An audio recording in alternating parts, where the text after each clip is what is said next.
welcome to Vlogmas the 10th. So I've got a nice cup of tea.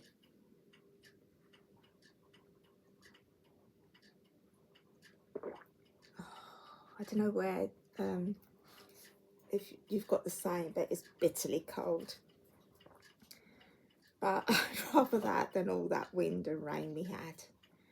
The bunnies have been outside, they've literally just come in, and Winnie went out there, and she was obviously it's in the, they're in a smaller garden, and she was standing by the fence, and all of a sudden Bramwell went hopping up to her, and he's in a playful mood, but Winnie's going, I ain't playing with you, mate. I play with doggies, I do not play with bunnies. I mean, she was all right with Aggie the other day, but I don't think she was in the mood to play with Bramwell. But they've had a lovely hop around out in the garden, which is brilliant. So they've come in. I've given them some lettuce in a cage. I mean, I have a salad every morning, but they've got access to the kitchen. So if they want to come out, they can. So yeah, that was that. Here's Peachy. Got Winnie here next to me. Wally's on the floor. I'm not sure he's going to go in his bed. Well, actually, he's been going in Winnie's bed. And Bubba is asleep beside me.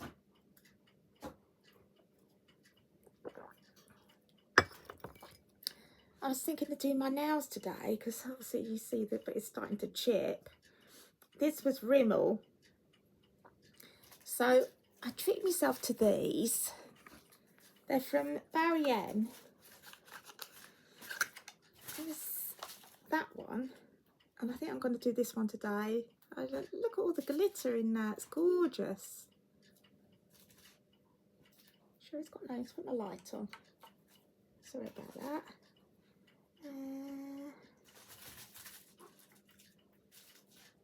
Oh, hang on. Black tie.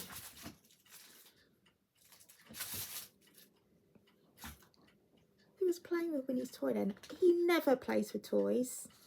Was you playing? Come on. Oh, that was cute. That was cute. Do you think you might get, oh, a toy from Santa then? Hey, would you like that? Toy from Santa? Oh. To see what he brings. Yeah.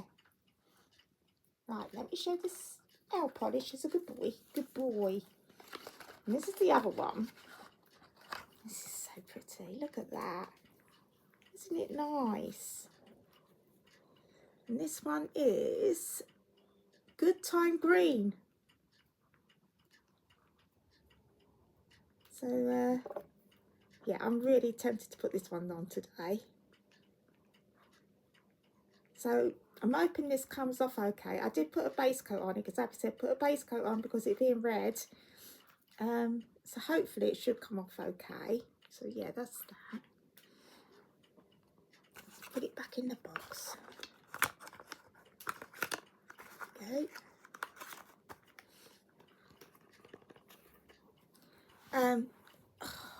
When I was upstairs earlier, the yarn that I'd spun, the lemon one, and you know it was all on hanks, so I did the best I could to do, but it's turned out all right because the niddy noddy I've got is the smaller one.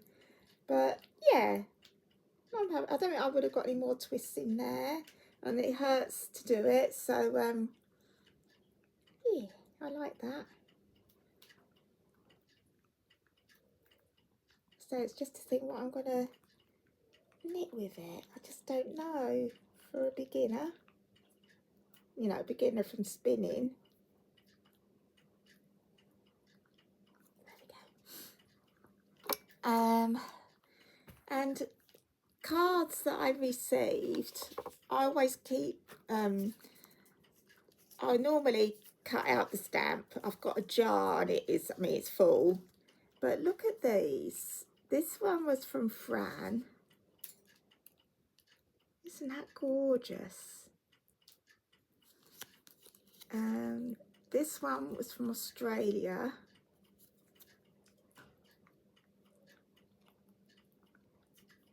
Really pretty. And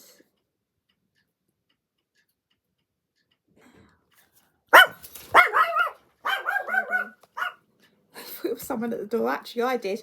No, it was Aggie. You lay there. Okay. What was that? Oh yeah. So yeah, I think this was from the friend that I used to work with. But, oh, isn't that pretty?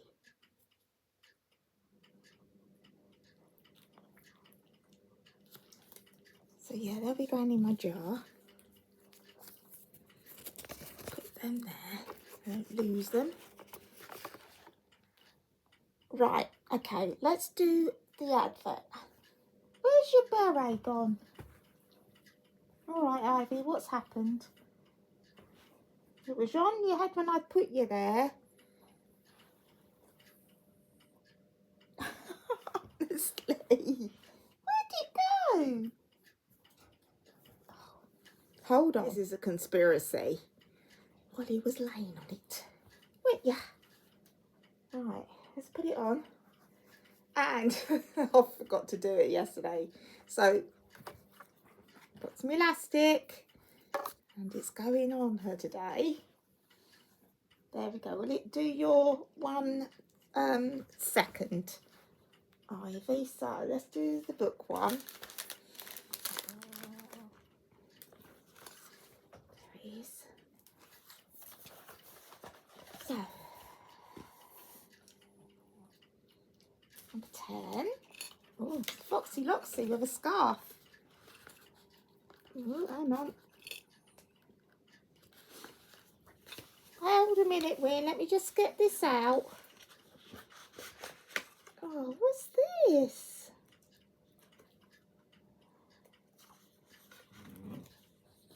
Oh, their little sticker. Christmas tags. Oh, that's so lovely. Oh!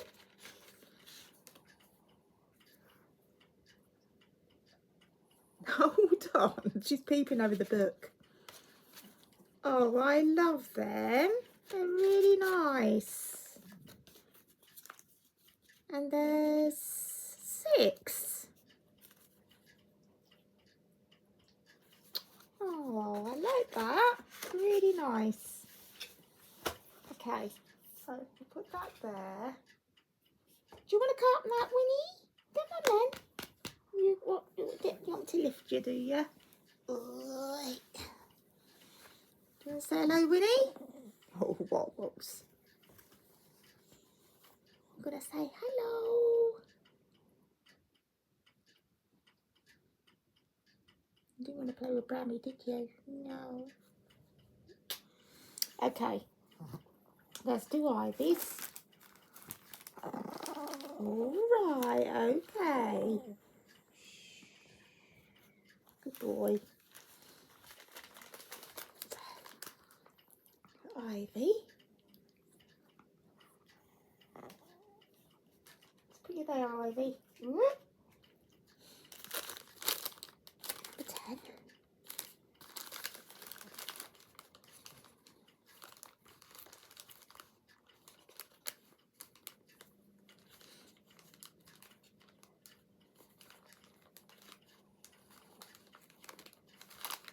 Now, can we do this knot?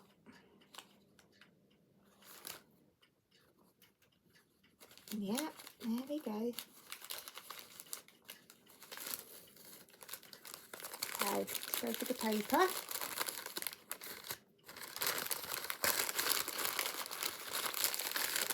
Right, okay. A good guest always brings the dessert. What's it gonna? What do you think it's gonna be? Could it be a Christmas pud? Let's have a look.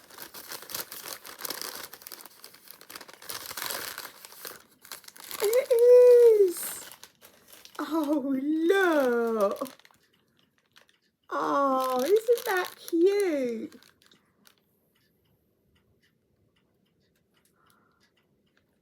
I hope if I do manage to make a Christmas pudding, mine turns out just as well. Let's show Ivy. Ivy, you've got a Christmas pud to bring as well. Look at Winnie, you're not helping. Look at that, Ivy. Oh, imagine that with custard. Okay, let's put it in your bag. There we go. Cool. Cracker and a Christmas pud. Very nice too. Oh, sorry, that was a close-up, wasn't it? Okay. Oh, lovely. Right, I'm going to sit you over here, Ivy. Good. That's really good. Right, so let's have a little drink of my tea. I'm a bit blown away from being out.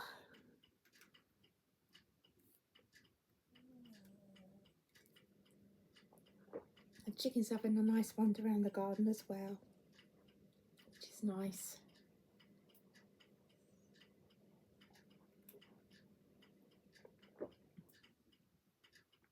I was thinking of popping downtown today, but I'm still not up to it. And with it being so cold, I want to get a long coat that comes down to the calf.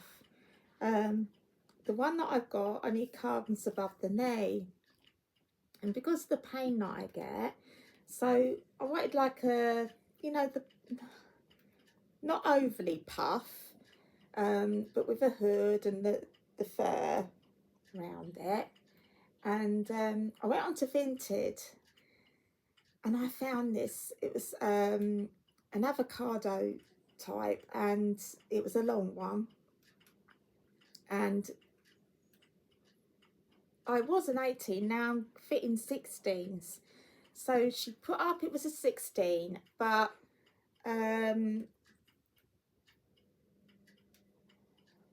she only worn it a couple of times.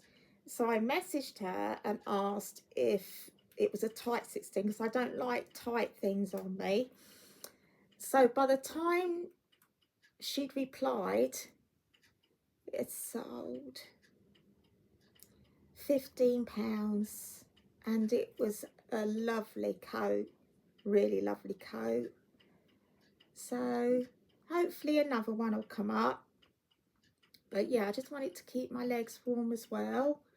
Honestly, you have to be quick, don't you, on some of these things. These dungies were from Vinted, and they were new with tags. The lady that bought them said they were 16, but they were too tight for her.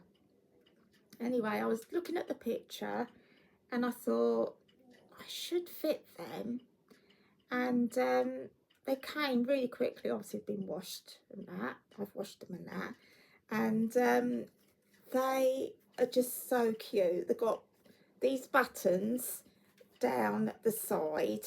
We've got 3 buttons, they've got pockets, and they fit lovely. And even the length, they didn't even have to be altered on length. I find that with Lucy and Yak, when I've bought second hand and Run and Fly, they're always too long and I have to adjust them. But these are a perfect fit. The only thing which I find with my other dungies, these, they slip. So I think I'm going to take that in and fold it over so they don't slip. But these remind me of a 1950s apron, you know, with the frills on. but they're so comfortable. They're really comfortable. So yeah, I'm on the lookout for the coat now. But yeah, I'll just keep looking on there. Honestly.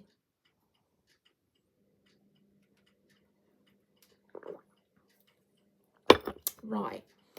So I finished the toe and I started the back, the afterthought heel on my candy cane sock. So let's show you.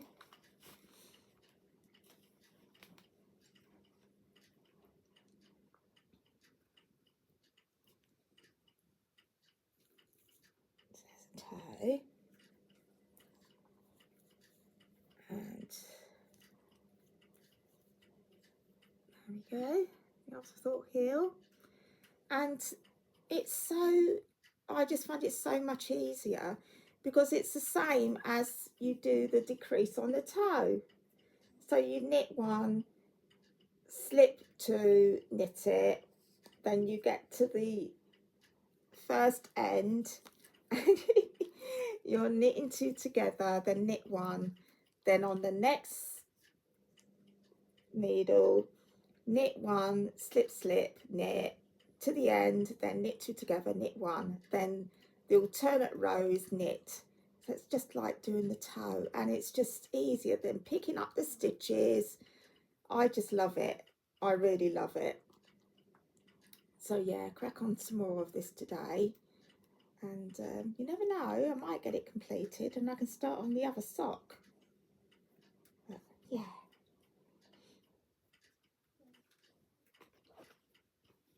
Now, the other thing I thought about in bed was something that I was coming to nearly completing it, and that was my love note. I don't know if any of you, well, you will remember, some of you. Now, was this in the spring or summer I started this? So I've put it in this bag. It was in my Peter Rabbit bag, but I've changed it over to this because it's more wintry.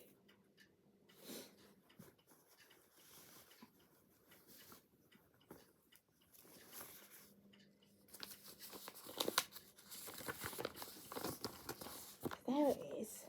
Oh, it's not the love note. Confetti Crops, sorry. And this is by Lititude.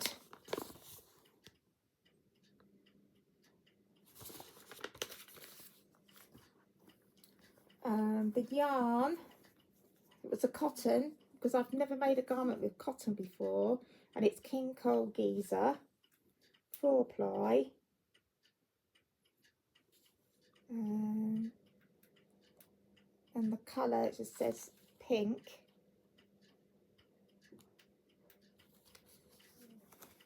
Really nice to knit with.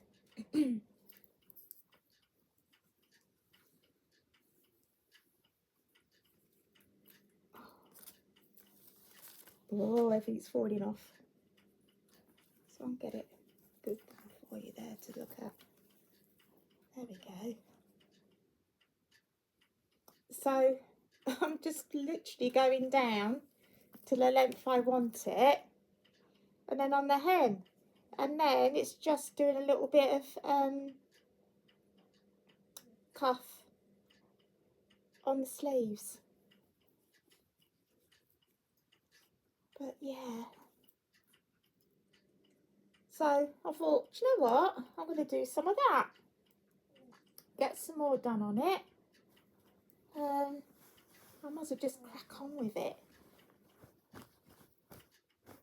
So that's that. So yeah, I'm glad I thought about that. So I should do some of that today.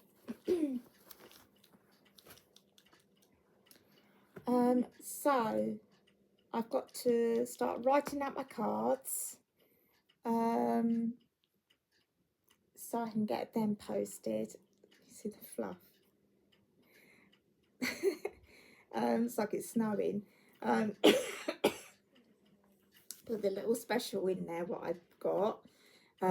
Once I know if I give it a few days, and then I'll show you what I put in the card. So those that have received it have seen it first. And then I'll show you. Yeah, so that's it till later. So let's say see you later.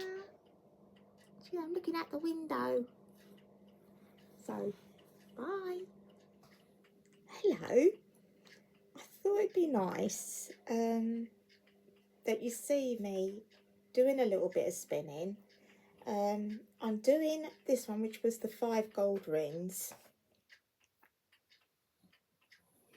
I normally halve it, and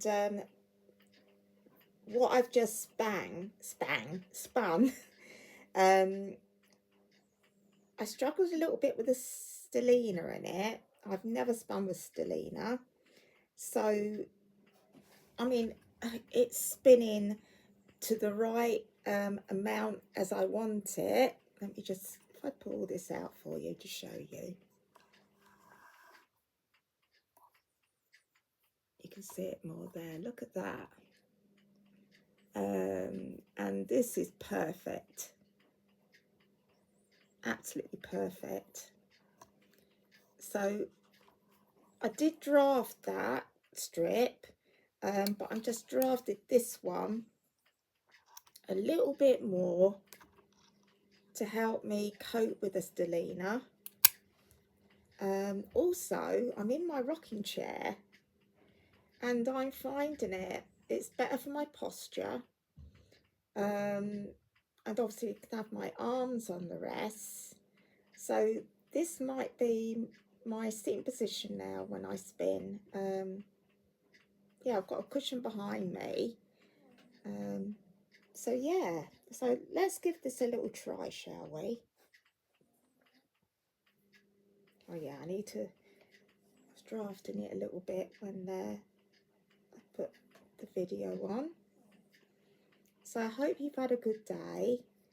I managed to write the Christmas cards. I did get halfway and I thought that's it for today. And then I thought, come on, just do it. So they're all ready to go. And what I'm thinking, as you know, I haven't been out on Mabel for a while. And with the weather and how I've been feeling, it just hasn't happened. So earlier I checked to see what her battery was, and she was on red, so I charged her up, so she's got a full battery now. And my plan is to go downtown tomorrow. Now it's sort of depending, hold on, no, it's someone putting their bin out, it's okay. All depending how I am. If I'm like what I am today, and I mean it's going to be cold, but as long as it's not raining, it'll be okay. I'll have anxiety again, I know I will, but I've got to look forward to what I'm looking for. So I'm going to go to the little co-op because we have got a Morrison store which is bigger, but I'd be more comfortable going to the co-op, so I'm hoping they've got what I need. I'm going to look what I need for my Christmas pudding. Hopefully I've got some bits anyway, but I'm hoping I can get the rest in the little co-op.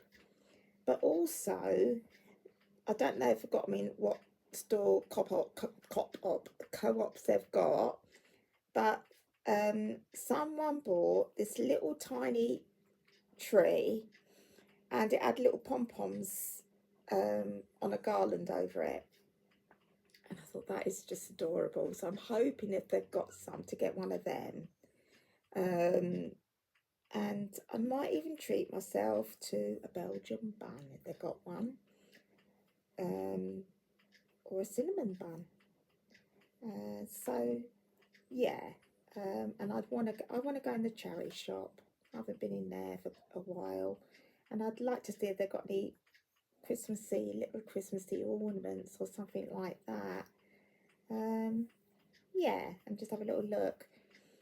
I would have felt more comfortable taking like Wally with me, but obviously I can't, and I'm no way leaving him outside.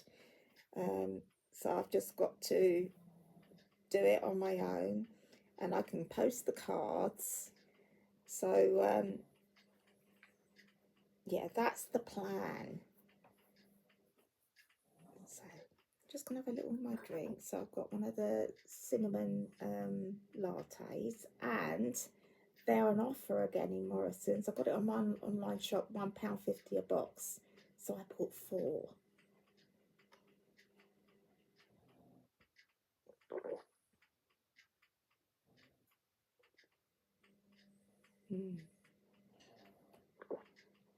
I think like it, having a nice little drink like this. I've got my PJs on. My bottoms have got they're Christmassy. They've got Christmas logs, antlers, Christmas bird, cookies, candy canes, a turkey. Yeah.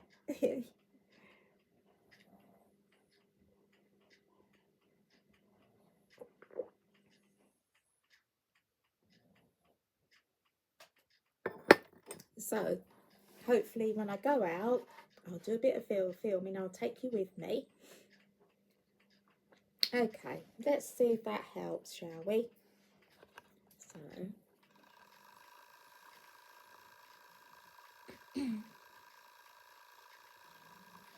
putting back in what I drew out, and I'll stop there. I'm going to attach this to that one.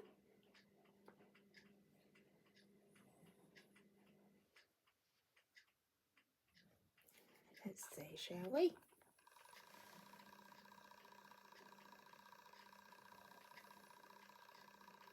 I don't like it. It's looking fast on the video, but it's not that fast, because obviously I like to be in control of it. It's still a little bit tight, but it's spinning nicely. And obviously I've had a break from it. I'd had a shower. Yeah, I couldn't have done both halves all at once. It's just a little fluffy bit there that I've just blended in.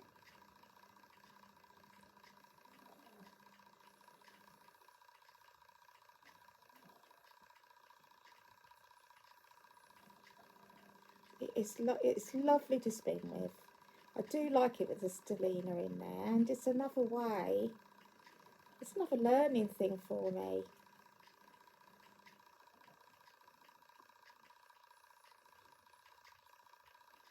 I might have a look and see if they've got 100 gram of this on there.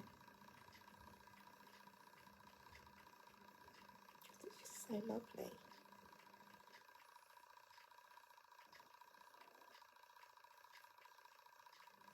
Let's put a bit in there.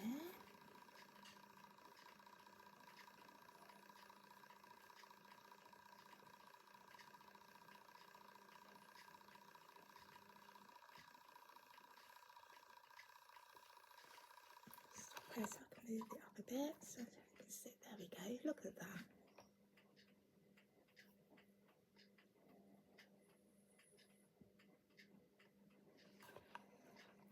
I love this spinning, and I love this little wheel.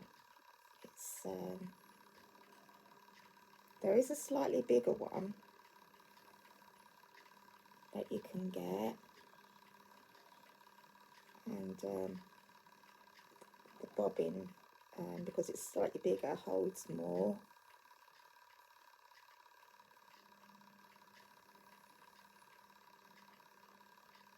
It'd be nice if they did them in pink or purple.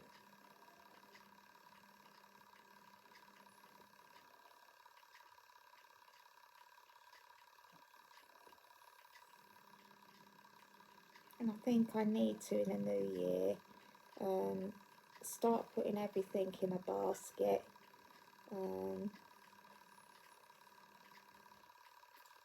Because of how much I'm using it. Another excuse to use a basket.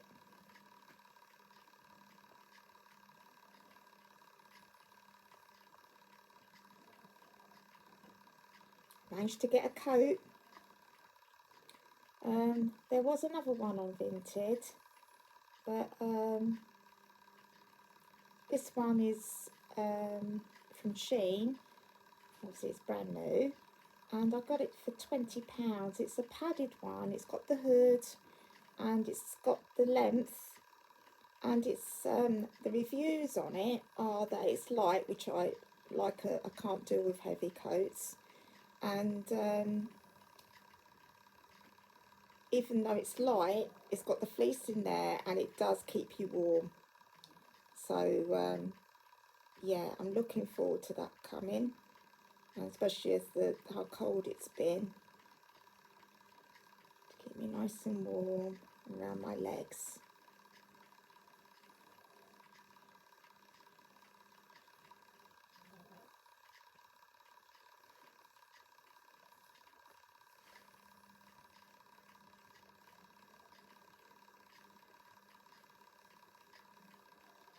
The colours are just it's the way it's blending, it's beautiful, really beautiful.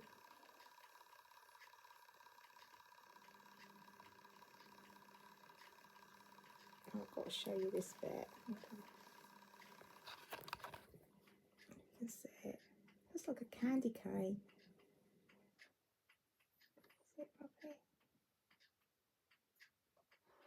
So pretty. And again, I haven't had to alter the tension.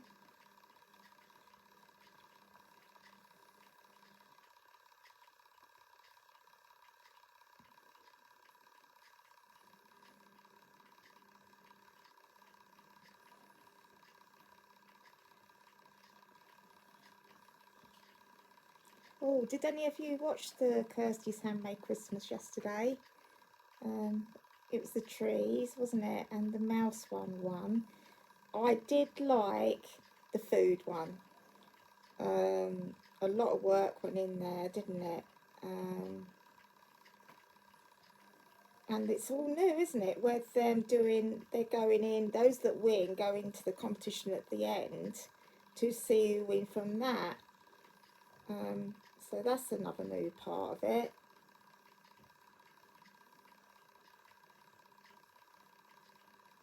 I haven't watched tonight's yet, so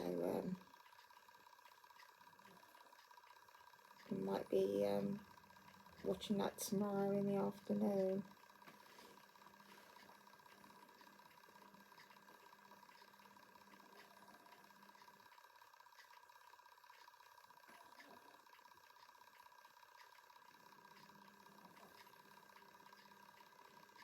I watched a bit of Jamie Oliver as well.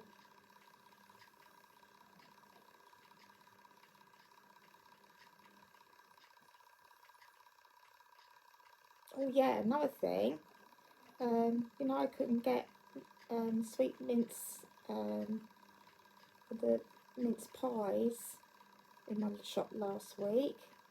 Well, it was actually able to buy in the shop, and it's a brandy one, and I thought, I bet it ain't gonna come in the shopping, but yeah, I've got it. So I can make mince pies now, which I'm really happy about.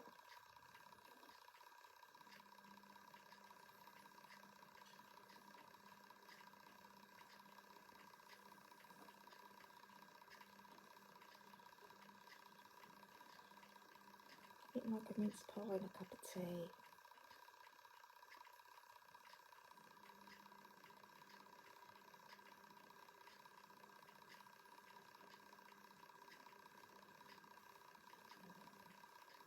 Molly's asleep in Willie's bed, and the rest are on the settee.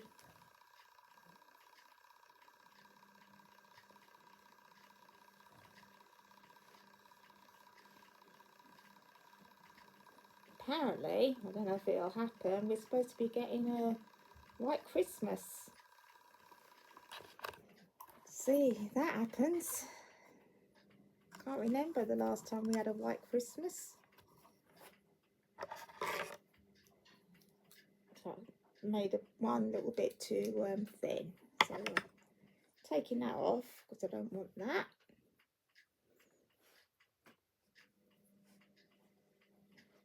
It's done well actually, as you can see on the spool there.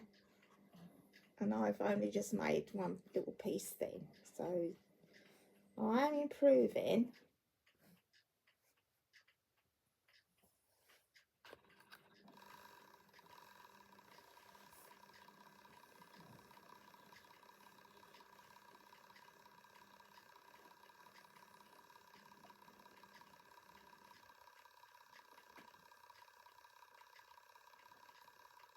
Oh, it's only one. Well, I'm sure you have watched Mrs. D.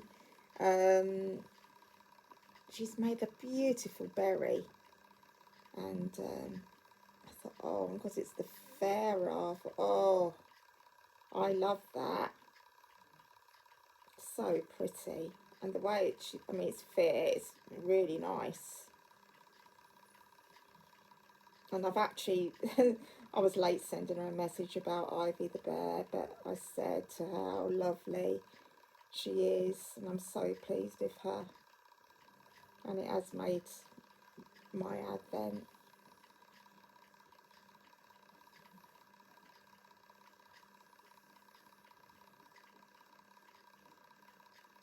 Or she's made my advent.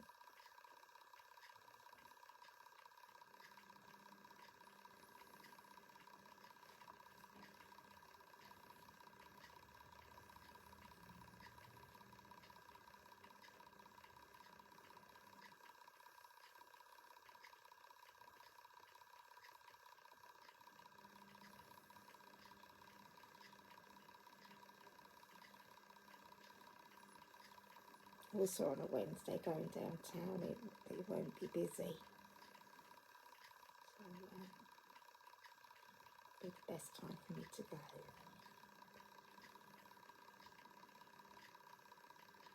So no, it doesn't rain. I'll have to check the weather.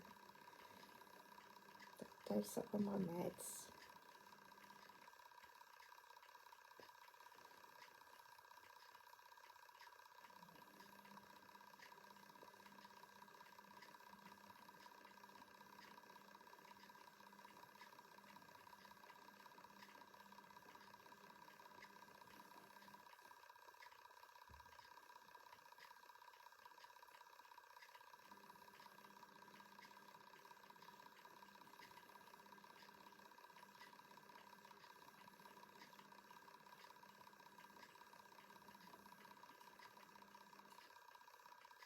This makes me happy, it really does.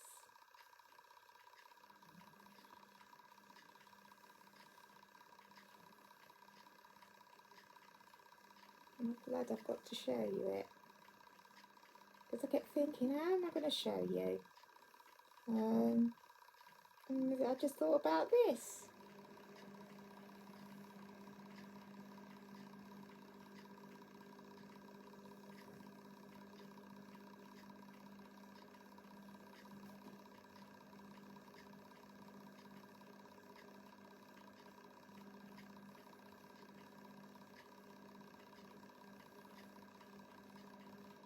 I'm going to message the Shepherd's Hut, say how lovely it is, how much I'm enjoying it.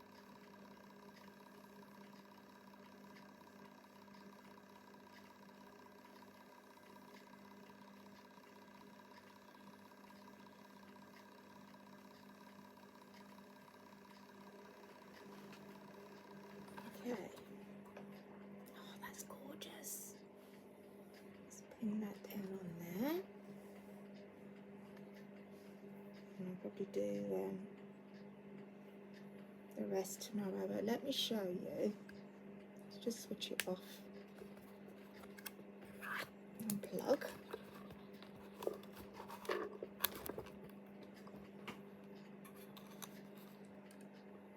at that. Doing its best work.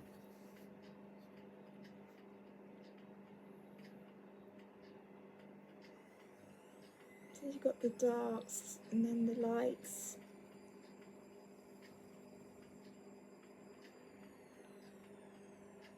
So happy with that. So I hope you enjoyed that bit. I hope it wasn't boring for you, but you can always fast forward along. So yeah, I really enjoyed that. So I've got a bit more for tomorrow, and obviously it's the spinning advent tomorrow, isn't it? So I did a little spillage on my confetti crop, and it was a bit of fruit tea. So right now I soaked the bit that it'd gone on, and yeah, so now I've damped it with a towel. Well, put on a towel and patted it a bit, and then I've got another towel. I've put it on that, and it's now on the radiator. I couldn't believe it.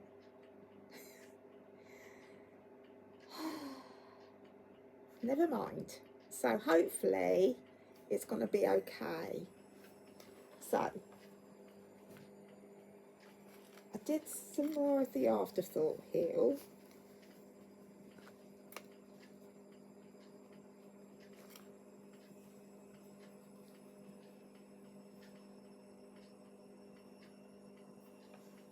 So I'm hoping, because I've got to get down to 24 stitches, if I can carry this on. I might do, that's obviously because that's drying, so I might do some more of this and obviously take it up to bed with me and get that sock done so I can start on the other. So yeah, I'm excited about the I keep saying love note, it's not, because I was really getting back into it. I'll check it in a minute to see how it's going. Oh, I know. Right, let's do the Christmas carol.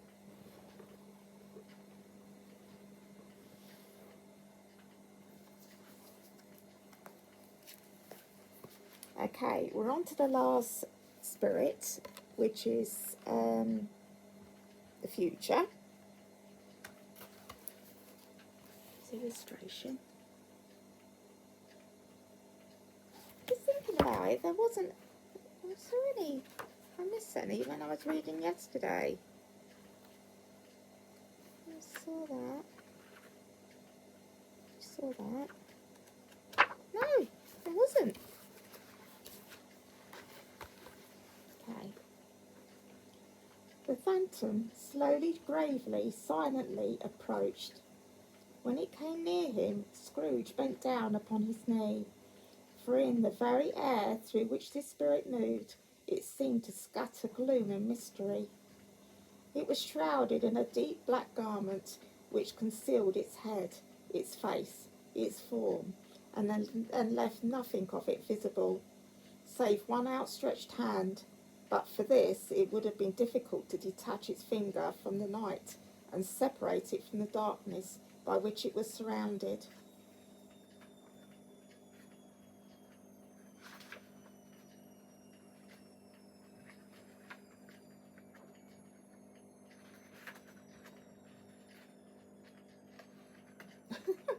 Page. There we go. He felt that it was tall and stately when it came beside him, and at that its mysterious presence filled him with a solemn dread. He knew no more, for the spirit never spoke nor moved. I am in the presence of the ghost of the Christmas yet to come, said the Scrooge. The spirit answered not, but pointed onward with its hand. You are about to show me shadows of the things that have not happened, but will it happen in the time before us? Scrooge pursued. Is that so, spirit? The upper portion of the garment was contracted for an instant in its folds, as if the spirit had inclined its head. That was the only answer he received.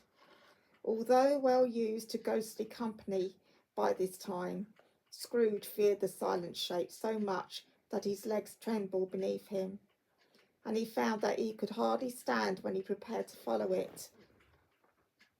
The spirit paused a moment, as observing his condition and giving him time to recover. But Scrooge was all the worse for this. It thrilled him with a vague, uncertain horror to know that behind the dusky shroud there were ghostly eyes intently fixed upon him, while he, though he stretched his own to the utmost, could see nothing but a spectral hand and one great heap of black. "Ghost of the future," he exclaimed, "I fear you more than any spectre I have seen. But as I know your purpose is to do me good, and as I hope to live to be another man from what I was, I am prepared to bear your company, and do it with a thankful heart. Will you not speak to me?" It gave him no reply. The hand was pointed straight before him. "Lead on," said Scrooge, "lead on. The night is waning fast, and it is precious time to me, I know. Lead on, spirit." The phantom moved away as it had come towards him. Scrooge followed in the shadow of its dress, which bore him up, he thought, and carried him along. They scarcely seemed to enter the city, for the city rather seemed to spring up about them and encompass them of its own act. But there they were in the heart of it, on change amongst the merchants, who hurried up and down and chinked the money in their pockets, and conversed in groups, and looked at their watches, and trifled thoughtfully with their great gold seals, and so forth, as Scrooge had seen them before. The spirit stopped beside one little knot of businessmen. Observing that the hand was pointed to them, Scrooge advanced to listen to their talk. "No," said the great fat man with a monstrous chin, "I don't know much about it either way. I only know he's dead." "When did he die?" inquired another. "Last night, I believe." "Why, what was the matter with him?" asked a third, taking a vast quantity of snuff out of a very large snuff box. "I thought he'd never die." "God knows," said the first with a yawn. "What has he done with his money?" asked a red-faced gentleman with a pendulous excrescence on the end of his nose that shook like the gills of a turkey cock. "I haven't heard," said the man with the large chin, yawning again. "Left it to his company, perhaps. He hasn't left it to me, that's all I know." This pleasantry was received with a general laugh. "It's likely to be a very cheap funeral," said the same speaker, "for upon my life I don't know of anybody to go to it. Suppose we make up a party and volunteer?" "I don't mind going if a lunch is provided," observed the gentleman with the excrescence on his nose, "but I must be fed if I make one." Another laugh. "Well, I am the most disinterested among you, after all," said the first speaker, "for I never wear black gloves, and I never eat lunch. But I'll offer to go if anybody else will. When I come to think of it, I'm not at all sure that I wasn't his most particular friend, for we used to stop and speak whenever we met. Bye-bye." Speakers and listeners strolled away and mixed with other groups. Scrooge knew the men and looked towards the spirit for an explanation. The phantom glided on into a street. Its finger pointed to two persons meeting. Scrooge listened again, thinking that the explanation might lie there. He knew these men also perfectly. They were men of business, very wealthy, and of great importance.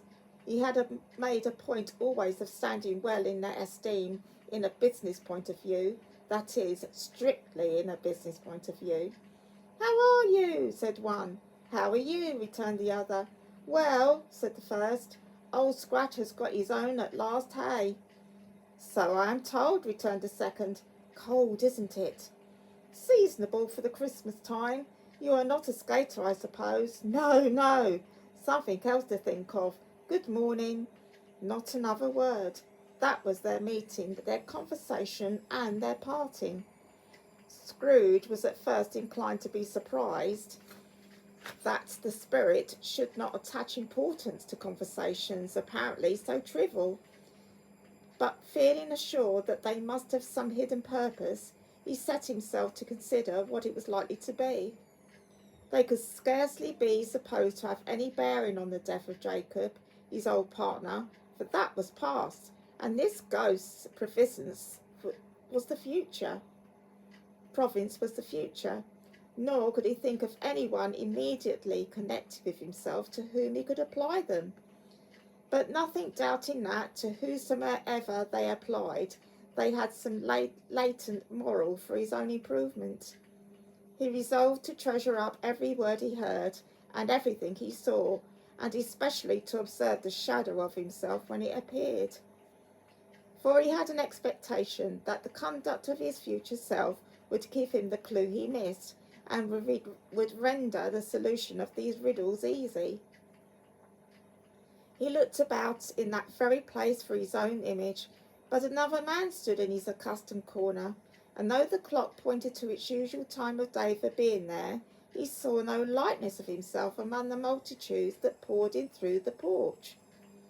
It gave him little surprise, however, for he had been revolving in his mind a change of life, and thought and hoped he saw his newborn resolutions carried out in this. Quiet and dark beside him stood the phantom, with its outstretched hand, when he roused himself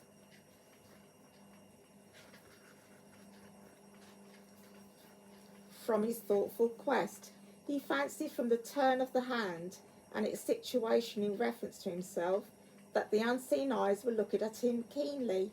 It made him shudder and feel very cold. I'll show you this illustration.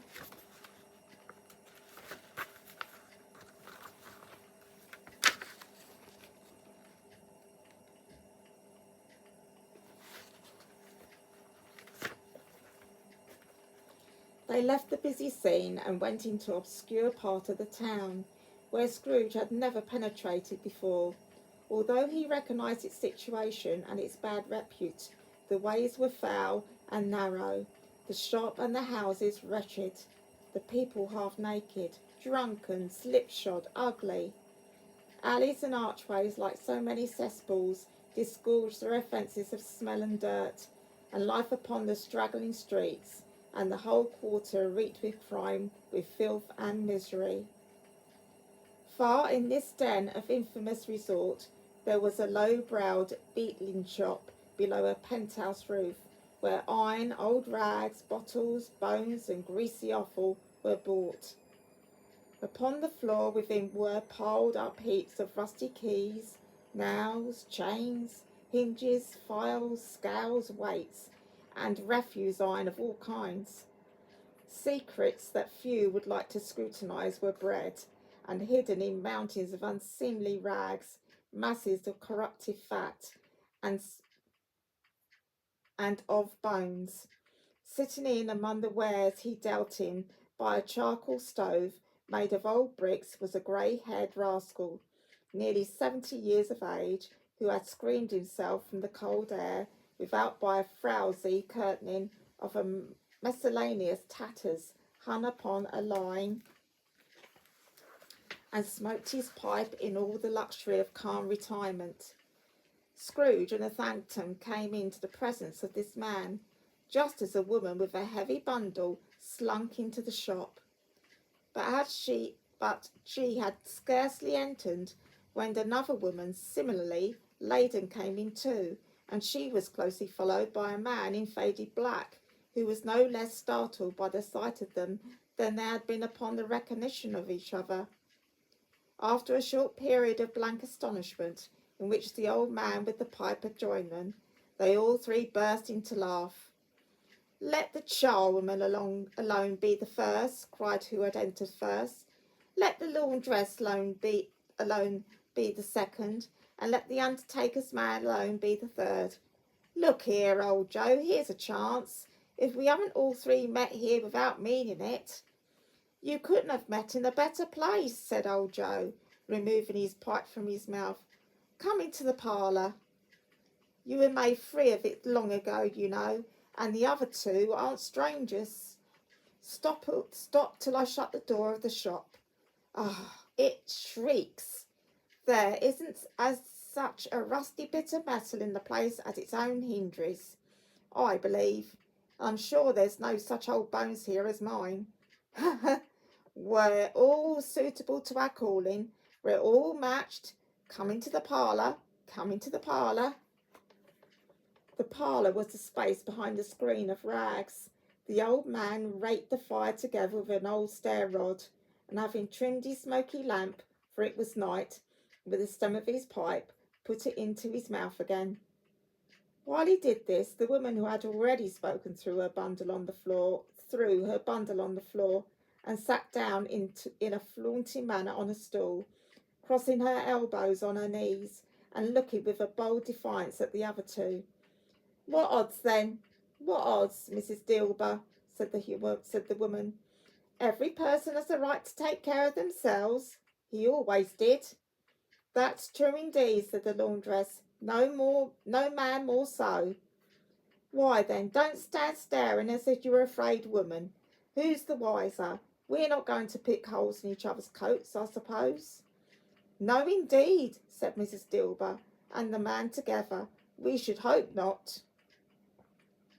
Very well, then, cried the woman. That's enough. Who's the worse for the loss of a few things like these? Not a dead man, I suppose. No, indeed, said Mrs. Dilber, laughing.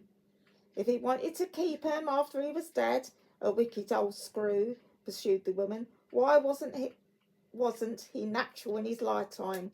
If he had been, he'd have somebody to look after him when he was struck with death, instead of lying gasping out in his last there alone by himself. It's the truest word that ever was spoke, said Mrs. Dilber. It's a judgment on him. I wish it was a little heavier judgment, replied the woman, and it should have been, you may depend upon it, if I could have laid my hands on anything else. Upon that bundle, old Joe, open that bundle, old Joe, and let me know the value of it. Speak out plain. I'm not afraid to be the first, nor afraid for them to see it. We knew pretty well that they were helping themselves. We were helping ourselves before we met here, I believe. It's no sin. Open the bundle, Joe. But the gallantry of her friends would not allow of this, and the man in faded black, mounting the breech first, produced his blunder. It was not extensive. A seal or two, a pencil case, a pair of sleeve buttons, and a brooch of no great value were all. They were severely examined and appraised by old Joe, who chalked the sums he was disposed to give for each upon the wall, and added them up into a total when he found that there was nothing more to come. That's your account, said Joe, and I wouldn't give you another sixpence if I was to be bawled for not doing it. Who's next? Mrs. Dilber was next. Sheets and towels, a little wearing apparel, 2 old-fashioned silver spoons, a pair of sugar tongs, and a few boots. Her account was stated on the wall in the same manner. I always give too much to ladies. It's the weakness of mine, and that's the way I ruin myself, said old Joe. That's your account. If you asked me for another penny and made it an open question, I'd repent of being so liberal and knock off half a crown. And now undo my bundle, Joe, said the first woman. Joe went down on his knees for the greater convenience of opening it, and having unfastened a great many knots, dragged out a large heavy roll of some dark stuff. What d'ye call this? Said Joe. Bed curtains? Ah, returned the woman, laughing and leaning forward on her crossed arms. Bed curtains. You don't mean to say you took 'em down, rings and all, with him lying there, said Joe. Yes, I do, replied the woman. Why not? You were born to make your fortune, said Joe, and you'll certainly do it. I certainly shan't hold my hand when I can get anything in it by reaching it out for the sake of such a man as he was. I promise you, Joe, returned the woman coolly. Don't drop that oil upon the blankets now. His blankets? Asked Joe.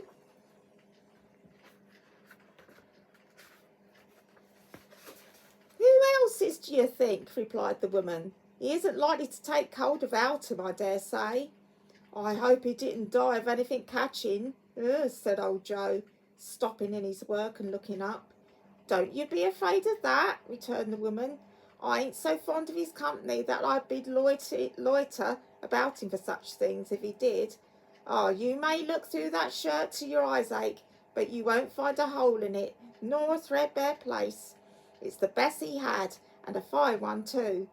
They'd have wasted it if it hadn't been for me. What do you call wasting of it? asked old Joe. Putting it on him to be buried in it, to be sure, replied the woman with a laugh. Somebody was fool enough to do it, but I took it off again. If calico ain't good enough for such a purpose, it isn't good enough for anything. It's quite as becoming to the body. He can't look uglier than he did in that one. Scrooge listened to this dialogue in horror. As they sat grouped about their spoil in the scanty light afforded by the old man's lamp, he viewed them with a disdain and disgust which could hardly be greater, though they had been very obscene demons marketing the corpse itself. Ha ha! Laughed the same old woman when old Joe, producing a flannel bag with money in it, told out their several gains upon the ground. This is the end of it, you see. He frightened every one away from him when he was alive to profit us when he was dead. Ha ha ha! Spirit, said Scrooge, shuddering from head to foot. I see. The case of this unhappy man might be my own. My life tends that way now. Merciful heaven, what is this? He recoiled in terror, for the scene had changed, and now he almost touched a bed. A bare, uncertain bed, on which, beneath a ragged sheet, there lay a something covered up, which, though it was dumb, announced itself in awful language. The room was very dark, too dark to be observed with any accuracy, though Scrooge glanced round it in obedience to a secret impulse, anxious to know what kind of room it was. A pale light rising in the outer fell straight upon the bed, and on it, plundered, a bereft, unwatched, unwept, uncared for, was the body of this man. Scrooge glanced towards the phantom. Its steady hand was pointed to the head. The cover was so carelessly adjusted that the slightest raising of it, the motion of a finger upon Scrooge's part, would have disclosed the face. He thought of it, felt how easy it would be to do, and longed to do it, but he had no more power to withdraw the veil than to dismiss the spectre at his side.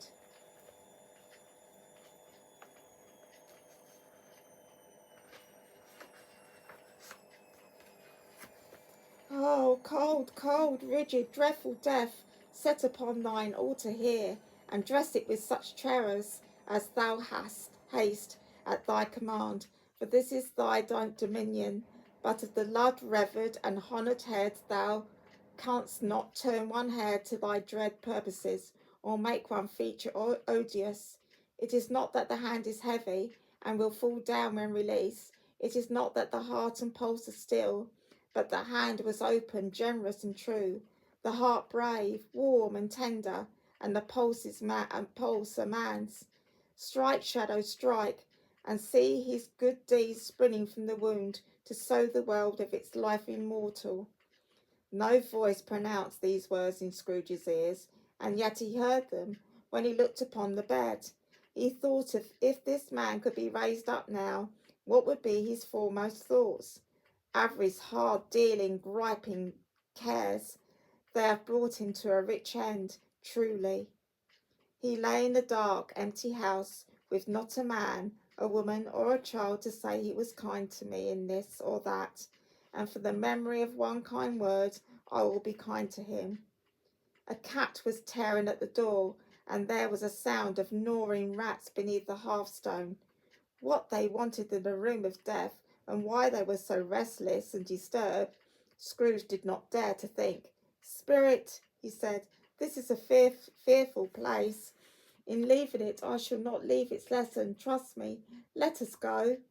Still, the ghost pointed with an unmoved finger to the head.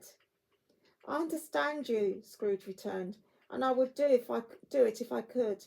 But I have not the power, Spirit. I have not the power. Again it seemed to look upon him. If there is any person in the town who feels emotion caused by this man's death, said Scrooge, quite agonized, show that person to me, Spirit. I beseech you. The phantom spread its dark robe before him for a moment like a wing, and withdrawing it revealed a room of daylight where a mother and her children were. She was expecting someone, and with anxious eagerness, for she walked up and down the room, started at every sound, looked out from the window, glanced at the clock, tried but in vain to work her needle, and could hardly bear the voices of her children in their play. At length the long expected knock was heard.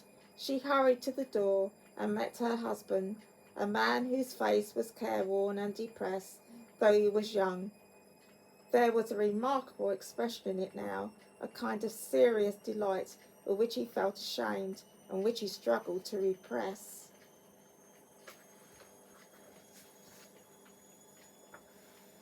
He sat down to the dinner that had been hoarding for him by the fire, and when she asked him faintly, "What news?" which was not until after a long silence, he appeared embarrassed now to answer. "Is it good," she said, "or bad?" to help him. "Bad," he answered. "We are quite ruined." "No, there is hope yet, Caroline." "If he relents," she said, amazed, "there is nothing is past hope, for is such a miracle that a miracle has happened." "He is past relenting," said her husband. "He is dead." She was a mild and patient creature, if her face spoke truth, but she was thankful in her soul to hear it, and she said so with clasped hands. She prayed forgiveness the next moment, and was sorry, but the first was the emotion of her heart.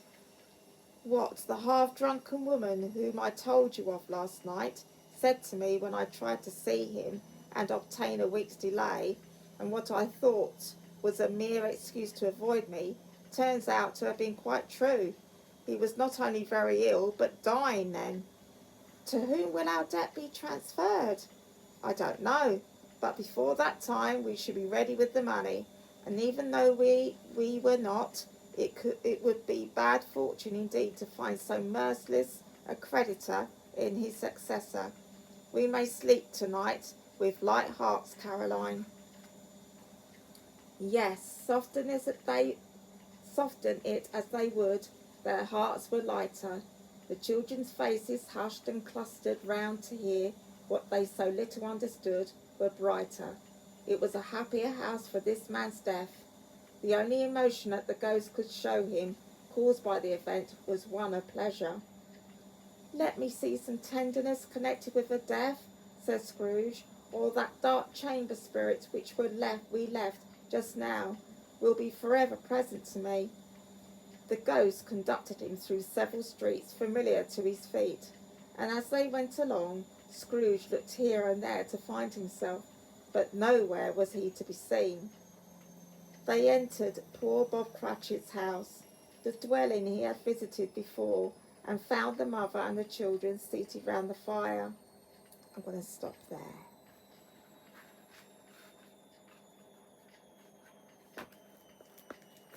Okay.